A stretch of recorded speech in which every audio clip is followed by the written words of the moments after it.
नमस्कार. आज आपण धामणी या वृक्षाबद्दल माहिती घेऊया.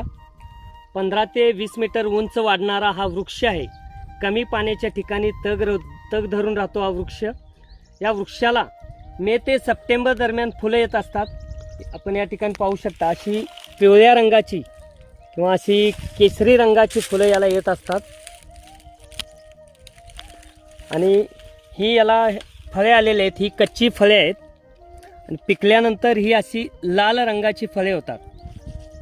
ही फळे खाण्यासाठी अतिशय उपयुक्त आहेत. ही फळे खाल्ल्यानंतर आपल्या शरीरातील उष्णता कमी होते व पचनक्रिया सुधारते. या वृक्षाची पानं व साल औषधे बनवण्यासाठी उपयोग केला जातो. तसेच या झाडाचे लाकूड अतिशय मजबूत व लवचिक असल्याने पारंपरिक शेतीचे अवजारे बनवण्यासाठी या लाकडाचा उपयोग केला जातो.